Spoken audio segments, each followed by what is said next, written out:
Hi everyone, SSC amadi topa government exams ke experience mayam bo ahanba maktada GKGS Manipur welcome tawjari and ngasigi video class horpaga loinana GKGS Manipur na matam kharadi habdi March ki date 10 phauti akhoi video se yam sang ngaina thagat chabong amjaroi dari ka aigi personal problem amasung some unavoidable circumstances karana maram orakanda video se thagat pong amjaroi dari maram aduna mayam na masi poktang ding ngak pi na ba haina ningsingjari aduga March ki date 10 loirba matungda GKGS Manipur na soidana akhoi foundation class ki type ta ko foundation class ki haitare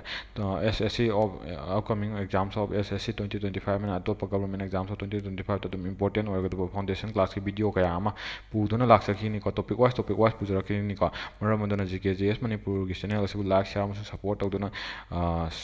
subscribe tawduna support tawbiyo hana ningsingjari aduga ngasigi video ase su yamna interesting oigadoba ko video amna akhoi gi alphabet ki reasoning gi alphabet ki trick se matau kramaina akhoi yamna line ningsingani habdo adugi video ne do akhoi han khangbo moni habdi a gi position na 1 ni m gi na 13 ni akhoi adaidi e gi na 5 ni ga to nising basi gi position ga san nising base ko n gi na 14 ni natra adaidi p gi na 16 ni kaina yam thuna nising base t gi na 20 ni kaina saina yam thuna nising base kamaina nising gani habadi akhoi SSC gi exam asi to akhoi time factors yam maru oedana ko khang taraga so exam manung du da t gi se 1 2 3 t le ta matam yam consume tawe aduna time factor se yam maru oebni na matam save tawna wi haitare ko reasoning gi question holakpa matam da adugi video dune aina puzaraglibse aduna yam interesting oigani khanjai ko aduna mayam yengbiyu aduga masigi alphabet ki trick ki video ase ya kamatau kramana yam line ni singani habi video ase do hojinna ba torsi ka yeng ase akhoi e ba horase a b c d phokti akhoi mayam ni sing tare ko mayam a b c d c d dam irai lai bani ka a gi na kya akhoi 1 2 3 4 S B C D phokti akhoi mayam ningsing ani ka dai next akhoi na kari learn torogni izo ti hena akhoi wahi ma learn torni izo ti ko kya sui masing i zo 1 2 3 4 5 sui baduna i 5 ti horani izo ti 5 ko j na makhoi ge mark ta gap kya la ni manga la ni aduga 10 j na 10 o na 15 t na 20 ko adaidi y na 25 ko sain taw ningsing ani ma'am सोना खंगबिरनि का इजो T हेना वाही म Nising ani e se ke e j o t y manga su yuduna 5 tagi horni 5 e gi position 5 j gi position 10 manga gap le kan o gi na 15 t gi na 20 y gi na 25 f tamuk la ani do khoi f la se f for fix sign a khoi tan hai ni fix je khoi ke do ba 6 ki konthok ko mane bu ko pronunciation je 6 ko mane aduna ke do ba f ki fix sai 6 aduna f ki position je 6 ne khoi na logani bu ko g yamung nising ase du tagade g myam so nising ani group of 7 countries g7 countries sign a khoi laibu do ka group of 7 countries aduna g की position जे 7 ने अखोय निसिंगने और के दबो g4 अखोय के hi girls नत्रा g4 girls को दना अखोय hello इतरियत हाय निसिंग असु या गर्ल्स हेलो इस नुपी नत्रा हेलो दी गर्ल्स ने दना हेलो के असु अखोय तरियत का g4 गर्ल्स दी केनो हेलो दी केनो तरियत हेलो के असु तरियत का दाना g7 कंट्रीज और hello तरियत निसिंगने ice amuk la se du ta di ice ko ice ti kaino akhoi ice se sign sound e ro matam da akhoi na ma ki color sem to change to okay ma ki ke do ba mathak ki saina masai ani ji sain thak samjin na matam da akhoi na kai ma le 8 ma le baduna ice ki position di kai dora akhoi na 8 ne na sing kani ko aduga I di kai dora akhoi na alphabetically akhoi cursive ta i matam da haidu khulai bi di matam da I se kamai ni sain i ba ko aduna I che kai do ba I gi position di akhoi 9 ne sing kani bu ko myam soi dan khang bi ro mani ko ice ki di 8 I gi na 9 j di kya lai khra akhoi na 10 akhoi izo ti de yaw kore aduga next akhoi la that is k ko k di ke dore akhoi na ma ki ama masai ama laiba sida 1 sida sana masai ama laiba sida akhoi na kai dore 1 ani long chil leba aduna maram or kan da 1 da ani long en akhoi na 1 ani rak i bu k di aduna k for 11 L di kayno akhoi yengase L di kayno L di 12 TWELVE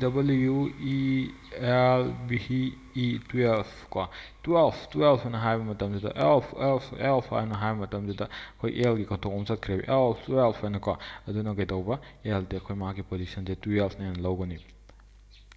M di gedauba M is the middle ko M for middle mid ko middle of alphabet ko middle of alphabet oita di alphabet masing kya sui kuntaruk sigi middle di kya no tara humdoi ne 13 adun M gi position je kya ne ba akoina 13 ne logani ko ma'am soidana understand to birang kini ho N amuk la ase N di keno N for November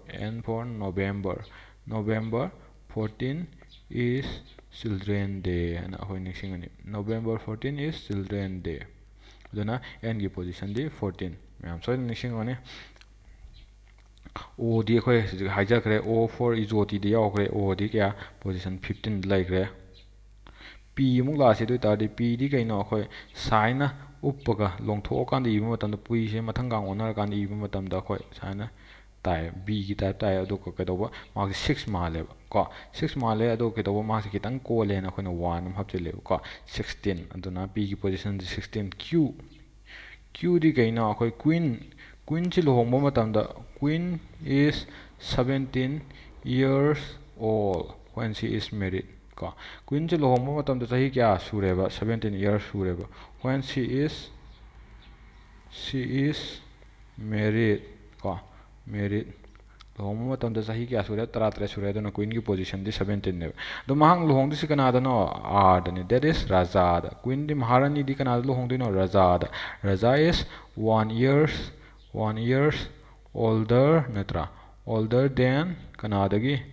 queen ko maharani du dagi akhoi sahi ama halle raja aduna 1 years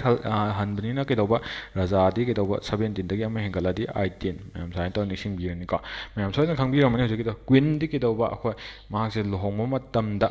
sahi 35 suri kanada lohongi raja da lohongi raja for r di keino akhoi maharani di gi sahi ama halle raja na ko maharani di sahi manta de ma gi position je 18 ko next s senapati raja nga ngaba ko leidiba senapati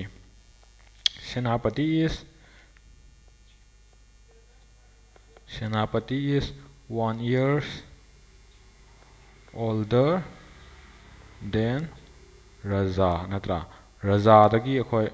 senapati ne sahi ama handuine bako adu tadi 1 years older so benina raja gi position de akhoi khangre that is 18 ni aduna senapati di 19 ko de t di izoti dagi ko izoti do nising t 20 ko t gi position 20 aduna akhoi san nising asu t 20 cricket han nising asu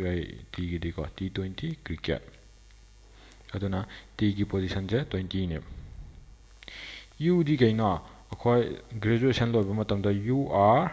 graduate natra you are graduate akhoi graduate loiba matamda academically chahi kya sui chahi 12 sui aduna u gi position je koina 21 ne logani v yung yengase v di san tawdana machai ani longe ba ko that is yengase v di da akhoi gi machai ani sana ama ani longe ba ama ani aduna kai doba ma gi position je akoina 22 haina logani ka v di machai ani longe aduna ma hakti 22 bi lady w tong yengase w di sana long iba matam 3 male ko no ma se sana chep thora de w che long iba matam 3 male 3 sana chep thora de 3 ka hana tae ba ko aduga ma se akhoi loiram dai da leibani na 2 hapchilani 2 3 23 aduga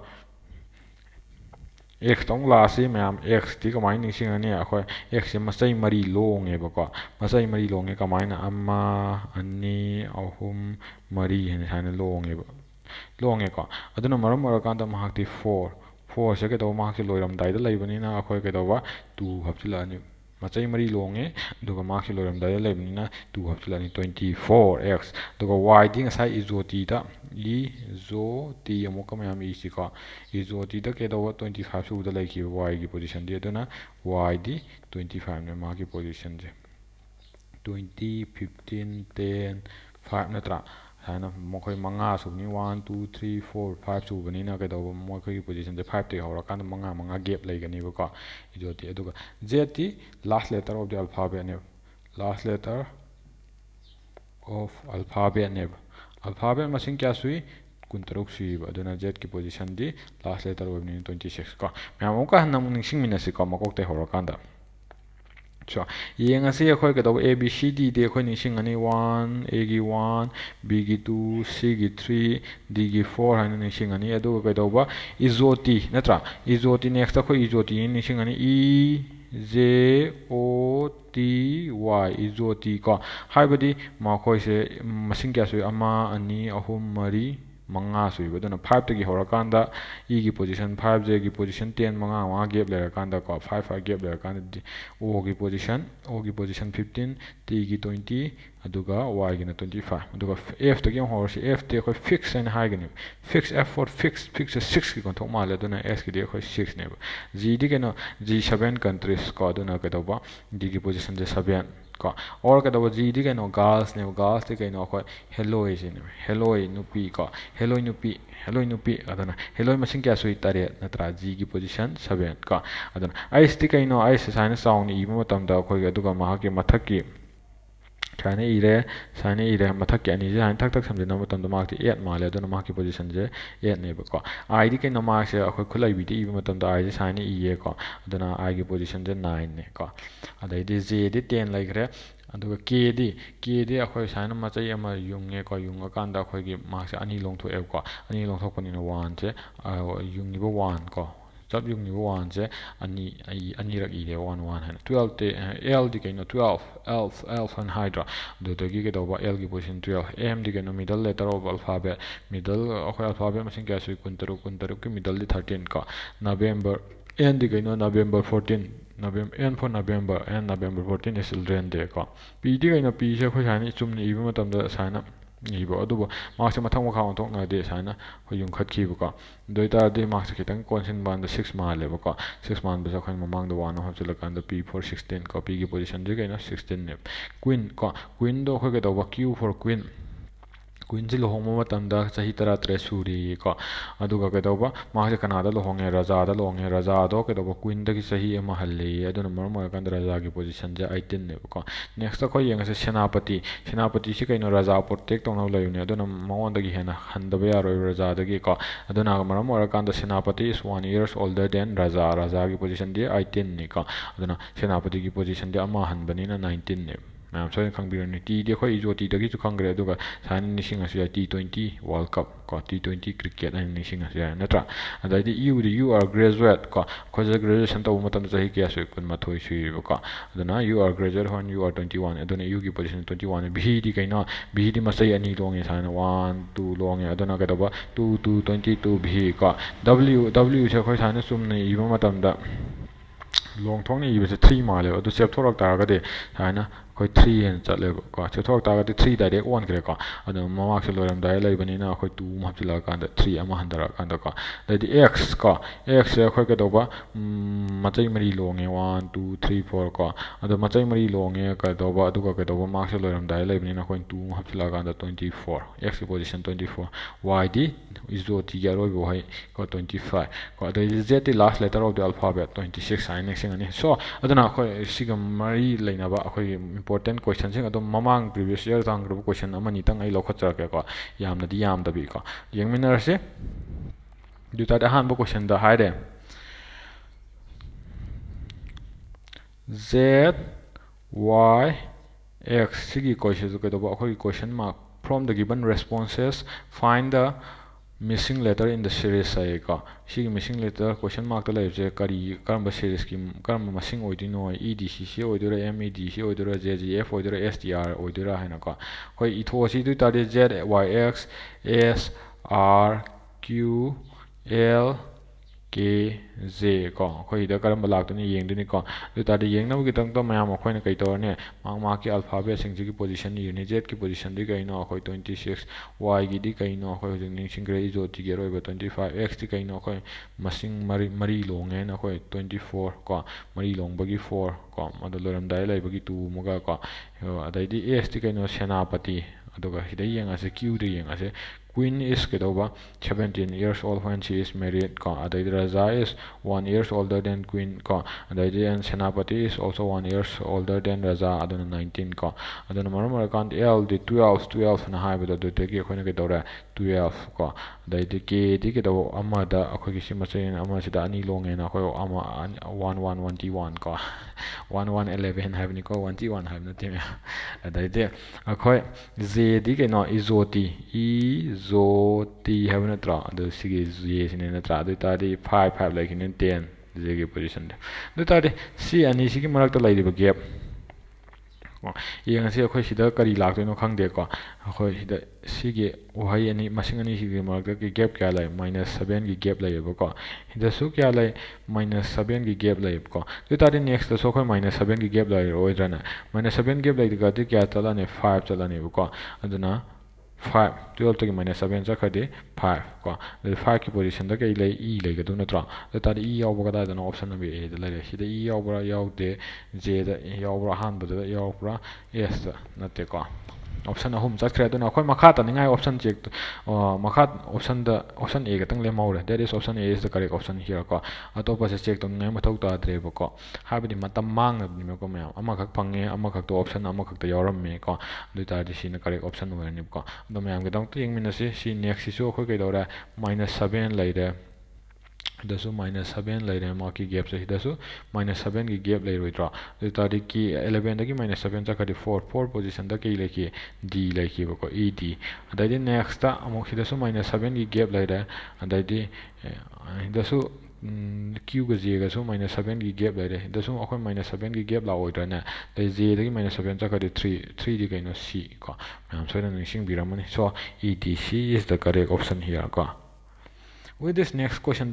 what will come in the place of question marks in the following series? P series the question marks the kari lagti no and hanging natra. The tadi B F Z natra. The S L M N R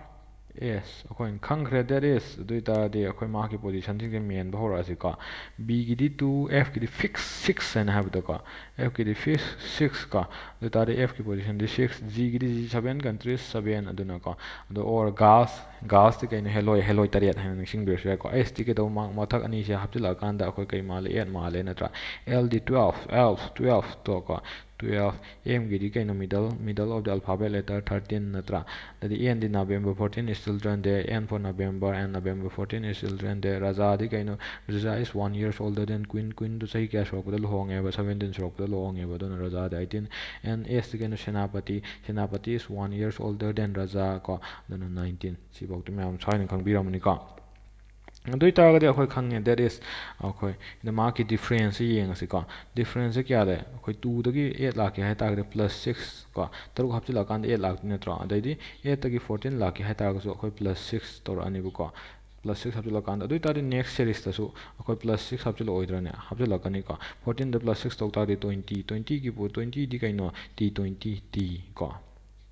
t doi ta di t ni han lak pa yeng si ko khong sai ning sing gre e zo t da ke do t se position 20 da lai gre or kho ka yen ni sing ba yai ba t di t20 cricket han ni sing asu yai ko t na han hora ni doi ta di t na han ho option a se na tre t na han bo option b da t na han hora c da c d da su t na han hora option home le hori ko adana akhoi next si so akhoi nei na ba mathau ta re ko c 6 da ki 12 lakh matam da +6 to re f da ki 8 lakh matam da so akhoi +6 ama to re ko 12 da 18 da +6 adui ta next so akhoi +6 to roidre ne to ko ni akhoi 18 da +6 to tar kya ta ra 24 ta re myam so ni sing moni ko 24 di kai na akhoi ngasa masai mari long e na x to 24 ne lo ki draw x to 24 ne lo ki draw 1 2 3 4 ko 24 di x ne ba ko adui ta ga di ke dora masai mari long bo ki tamak ti x mathang di x la ani ko khoi x yaw ba next t x la oi draw t x la ni t x se kada da yawi si yaw dare si option de ke set lo ko si de yaw re option number c da ty khoi mathang option c is the correct option mathang je makha se ꯑꯩꯈꯣꯏ ꯁꯤ continue ꯇꯧꯕꯒꯤ ꯃꯊꯧ ꯇꯥꯗ꯭ꯔꯦꯕ ꯀꯣ ꯃꯇꯝ ꯃꯥꯡꯉꯕꯅꯦꯕ ꯃꯌꯥꯝ ꯁꯣ with this ꯑꯩꯈꯣꯏ understand ꯇꯧꯔꯝꯃꯅꯤ ꯈꯟꯖꯩꯀꯣ ꯅꯦꯛꯁꯇ ꯑꯃꯨꯛ ꯌꯦꯡꯉꯁꯦ ꯐꯥꯏꯟ ꯗ ꯔꯣꯡ ꯇꯥꯝ ꯏꯟ ꯗ ꯐ꯭ꯂꯣꯌꯤꯡ ꯁꯦꯔꯤꯁ ꯀꯣ ꯃꯁꯤꯒꯤ ꯄꯤꯔꯤꯕ ꯁꯦꯔꯤꯁꯁꯤꯗ ꯑꯔꯥꯟꯕ ꯁꯦꯔꯤꯁꯇ ꯀꯔꯝꯕ ꯁꯦꯔꯤꯁꯅꯣ ꯍꯥꯏꯅ ꯍꯥꯏꯀꯣ ꯀꯔꯝꯕ ꯇꯥꯝꯅꯣ ꯍꯥꯏꯅ ꯑꯦꯝ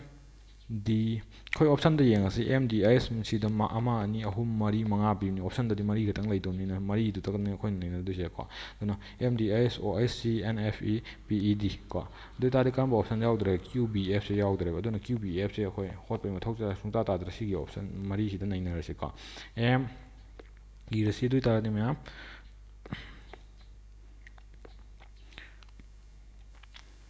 ꯑꯦꯝ ꯗꯤ ꯑꯩꯁ ꯅꯠꯇ꯭ꯔꯥ ꯑꯦꯝ ꯗꯤ ꯑꯩꯁ ꯑꯣ ꯑꯩꯁ ꯁꯤ ꯀꯣ ꯅꯦꯛꯁꯇ ꯀꯔꯤ ꯁꯣꯔꯤ M D S N F E O S ꯁꯤ ꯄꯤ ꯏ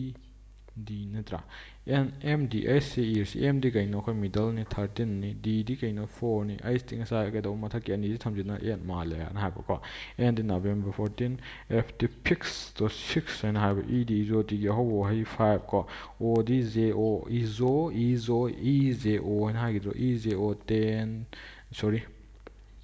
5 10 15 ꯅꯠꯇ꯭ꯔꯥ ꯑꯗꯨ ꯇꯥꯔꯗꯤ ꯑꯣꯗꯤ 15 ꯑꯩꯁꯇꯤ ꯀꯩꯅꯣ ꯑꯩꯈꯣꯏ ꯃꯊꯛꯀꯤ ꯑꯅꯤꯁꯤ ꯊꯝꯖꯤꯟꯅ 8 ꯃꯥꯜꯂꯦꯅ 8 ꯀꯣ ꯁꯤꯗꯤ ꯀꯌꯥꯅꯣ 3 ꯅꯠꯇ꯭ꯔꯥ ꯑꯗꯩꯗꯤ ꯀꯩꯗꯧꯔꯦ ꯄꯤꯗꯤ ꯀꯩꯅꯣ ꯑꯩꯈꯣꯏ ꯉꯁꯥꯏ ꯀꯩ ꯍꯥꯏꯈ꯭ꯔꯦ ꯄꯤꯗꯤ ꯑꯩꯈꯣꯏ 16 ꯀꯣ ꯃꯊꯛ ꯃꯈꯥ ꯑꯣꯟꯊꯣꯛꯅꯔꯀꯥꯟꯗ 6 ꯑꯣꯜꯂꯦꯅ ꯃꯥꯛꯁꯦ 16 ꯍꯥꯏꯅ ꯍꯥꯏꯈꯤ ꯏꯗꯤ ꯀꯌꯥꯅꯣ 5 ꯗꯤ ꯀꯩꯅꯣ 4 ꯀꯣ ꯑꯗꯨ ꯑꯣꯏꯇꯥꯔꯗꯤ ꯑꯩꯈꯣꯏ ꯃꯈꯣꯏꯒꯤ ꯗꯤꯐ꯭ꯔꯦꯟꯁꯁꯤꯡꯁꯤ ꯌꯦꯡꯕ ꯃꯇꯝꯗ ꯁꯤꯗꯤ ꯈꯦꯠꯅꯕ ꯄꯨꯊꯣꯛꯑꯣ ꯍꯥꯏꯕꯅꯤꯅꯀꯣ ꯁꯤꯒꯤ ꯇꯥꯝ ꯑꯅꯤꯁꯦ ꯀꯣ ꯂꯩꯔꯤꯕ ꯇꯥꯡꯁꯤꯡꯁꯤꯒꯤ ꯃꯔꯛꯇ ꯑꯩꯈꯣꯏ ꯉꯁꯥꯏ ꯇꯧꯈꯤꯕꯗꯨꯃꯥꯏꯅ ꯃꯥꯒꯤ ꯗꯤꯐ꯭ꯔꯦꯟꯁꯦꯁ ꯆꯦꯛ ꯇꯧꯔꯔꯣꯏꯕꯀꯣ ꯁꯤꯗꯤ ꯑꯩꯈꯣꯏ ꯇꯥꯝ ꯃꯁꯦꯟꯒꯤ ꯃꯔꯛꯇ ꯑꯣꯏꯅ ꯌꯦꯡꯉꯅꯤꯀꯣ ꯇꯥꯝ ꯃꯁꯦꯟꯒꯤ ꯃꯔꯛꯇ ꯌꯦꯡꯕ ꯃꯇꯝꯗ ꯌꯦꯡꯉꯁꯤ ꯑꯩꯈꯣꯏ 313 4 ꯂꯥꯛꯀꯦ ꯍꯥꯏꯇꯥꯔꯗꯤ ꯃꯕꯥꯅꯤꯒꯤ ꯃꯔꯛꯇ ꯂꯩꯔꯤꯕ ꯗꯤꯐ꯭ꯔꯦꯟꯁꯁꯦ ꯀꯌꯥꯅꯣ ꯁꯤꯒꯤ 13 ꯑꯃꯁꯨꯡ 4ꯒꯤ ꯃꯔꯛꯇ ꯂꯩꯔꯤꯕ ꯗꯤꯐ꯭ꯔꯦꯟꯁꯁꯦ ꯑꯩꯈꯣꯏ 9ꯒꯤ ꯗꯤꯐ꯭ꯔꯦꯟꯁ ꯂꯩꯌꯦꯕ ꯁꯤꯗꯒꯤ ꯁꯤꯒ 8 ꯑꯃꯁꯨꯡ 4ꯒꯤ ꯃꯔꯛꯇ ꯂꯩꯕꯁꯦ ꯀꯌꯥꯅꯣ 4ꯒꯤ ꯗꯤꯐ꯭ꯔꯦꯟꯁꯇ ꯂꯩꯌꯦꯕꯀꯣ ꯑꯗꯩꯗꯤ ꯁꯤꯗꯁꯨ ꯀꯌꯥ ꯂꯩ 16 14ꯒ ꯗꯤꯐ꯭ꯔꯦꯟꯁ ꯂꯩꯕ 8ꯒꯤ ꯗꯤꯐ꯭ꯔꯦꯟꯁ ꯂꯩꯀꯣ 6ꯒ 5ꯒ ꯃꯔꯛꯇ ꯂꯩꯕ ꯃꯇꯝꯗ ꯗꯤꯐ꯭ꯔꯦꯟꯁꯁꯦ ꯀꯌꯥꯅꯣ 1ꯒꯤ ꯗꯤꯐ꯭ꯔꯦꯟꯁ ꯂꯩꯀꯣ 15ꯒ 8ꯒ ꯃꯔꯛꯇ ꯂꯩꯕ ꯗꯤꯐ꯭ꯔꯦꯟꯁꯁꯦ ꯀꯌꯥꯅꯣ ꯑꯗꯨ ꯑꯣꯏꯇꯥꯔꯗꯤ ꯑꯩꯈꯣꯏ 7ꯒꯤ ꯗꯤꯐ꯭ꯔꯦꯟꯁ ꯂꯩꯕ ꯃꯥꯜꯂꯦꯀꯣ ꯃꯌꯥꯝ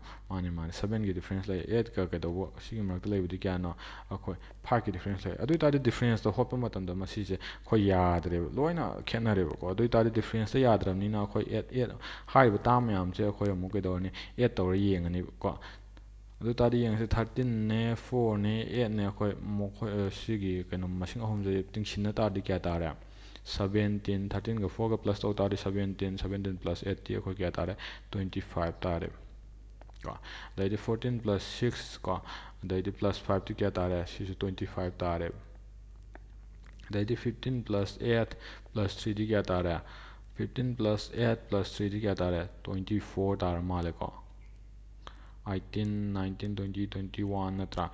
ꯁꯣꯔꯤ ꯀꯣ 26 ꯇꯥꯔꯦꯀꯣ ꯃꯌꯥꯝ 26 24 ꯅꯠꯂꯝꯗ꯭ꯔꯦꯀꯣ ꯑꯗꯩꯗꯤ 16 + 5 + 4 ꯗꯤ ꯀꯌꯥ ꯇꯥꯔꯦ ꯑꯩꯈꯣꯏ 25 ꯇꯥꯔꯦ ꯑꯗꯨ ꯑꯣꯏꯇꯥꯔꯗꯤ ꯀꯩꯗꯧꯕ ꯁꯤ ꯑꯍꯨꯝꯁꯤ ꯃꯥꯟꯅꯔꯦ 25 ꯑꯣ ꯇꯥꯔꯤꯁꯤ ꯀꯌꯥꯅꯣ 26 ꯑꯣ ꯇꯥꯔꯦꯕ ꯑꯗꯨ ꯑꯣꯏꯇꯥꯔꯗꯤ ꯑꯣ ꯑꯦꯁ ꯁꯤ ꯁꯤꯅꯦꯕ ꯃꯁꯤꯒꯤ ꯁꯤꯗ ꯈꯦꯠꯅꯕ ꯑꯣ ꯇꯥꯔꯤꯁꯦ ꯑꯗꯨ ꯑꯣꯏꯇꯥꯔꯗꯤ ꯑꯣ ꯑꯦꯁ ꯁꯤ ꯏꯁ ꯗ ꯑꯣꯠ ꯇꯥꯝ ꯔꯣꯡ ꯇꯥꯝꯅꯦꯕ ꯔꯣꯡ ꯇꯥꯝꯗꯣ ꯀꯌꯥ ꯇꯥꯔꯦ ꯑꯩꯈꯣꯏ ꯑꯣ ꯑꯦꯁ ꯁꯤꯁꯦ ꯑꯣꯏꯔꯝꯃꯦ ꯗꯦꯠ ꯏꯁ ꯑꯣꯞꯁꯟ ꯕꯤ ꯏꯁ ꯗ ꯀꯔꯦꯛ ꯑꯣꯞꯁꯟ ꯁꯤꯒ ꯂꯣꯏꯅꯅ ꯃꯌꯥꯝ ꯉꯁꯤꯒꯤ ꯑꯩꯈꯣꯏꯒꯤ ꯀꯣꯏꯁꯟꯁꯨ ꯈꯔ ꯌꯦꯡꯃꯤꯟꯅꯔꯦꯀꯣ ꯃꯌꯥꯝ ꯑꯗꯣ ꯖꯤ ꯀꯦ ꯖꯤ ꯑꯦꯁ ꯃꯅꯤꯄꯨꯔꯅ ꯑꯩꯈꯣꯏ ꯗꯦꯠ 10 ꯐꯥꯎꯗꯤ ꯑꯩꯈꯣꯏ ꯚꯤꯗꯤꯑꯣꯁꯦ ꯆꯥꯡ ꯅꯥꯏꯅ ꯊꯥꯒꯠꯆꯕ ꯉꯝꯖꯔꯣꯏꯗꯧꯔꯤ ꯃꯔꯝ ꯑꯗꯨꯅ ꯃꯌꯥꯝꯅ ꯁꯣꯏꯗꯅ ꯉꯥꯛꯄꯤꯒꯅꯤ ꯃꯇꯨꯡ ꯇꯥꯔꯛꯄꯗꯁꯨ ꯖꯤ ꯀꯦ ꯖꯤ ꯑꯦꯁ ꯃꯅꯤꯄꯨꯔꯅ ꯑꯩꯈꯣꯏ ꯗꯦꯠ 10ꯒꯤ ꯃꯇꯨꯡꯗ ꯑꯩꯈꯣꯏ ꯇꯣꯄꯤꯛ ꯋꯥꯏꯁ ꯐꯥꯎꯟꯗꯦꯁꯟ ꯁꯣꯏꯗꯅ ꯍꯧꯖꯔꯛꯑꯒꯅꯤꯀꯣ ꯑꯗꯨꯅ ꯉꯁꯤꯒꯤ ꯑꯣꯏꯅꯗꯤ ꯃꯌꯥꯝꯅ ꯑꯩꯒꯤ ꯆꯦꯅꯦꯜꯁꯤꯗꯒꯤ ꯀꯥꯟꯅꯕ ꯈꯖꯤꯛꯇꯪ ꯑꯣꯏꯁꯨ ꯐꯪꯉꯦꯅ ꯈꯟꯕꯤ ꯇꯥꯔꯗꯤ ꯃꯌꯥꯝꯅ ꯑꯩꯒꯤ ꯆꯦꯅꯦꯜ ꯑꯁꯤ ꯂꯥꯏꯛ ꯁꯤꯌꯥꯔ ꯑꯃꯁꯨꯡ ꯁꯕꯁꯀ꯭ꯔꯥꯏꯕ ꯇꯧꯗꯨꯅ ꯁꯞꯄꯣꯔꯠ ꯀꯧꯕꯤꯒꯅꯨ ꯑꯗꯨꯒ ꯉꯁꯤꯒꯤ ꯑꯣꯏꯅꯗꯤ ꯃꯌꯥꯝ ꯊꯥꯒꯠꯆꯔꯤ ꯃꯌꯥꯝꯕꯨ ꯑꯃꯨꯛ ꯍꯟꯅ ꯊꯦꯡꯛ ꯌꯨ ꯍꯥꯏꯔꯀꯥꯟꯗ ꯃꯌꯥꯝ ꯀꯥꯏꯅꯔꯁꯤ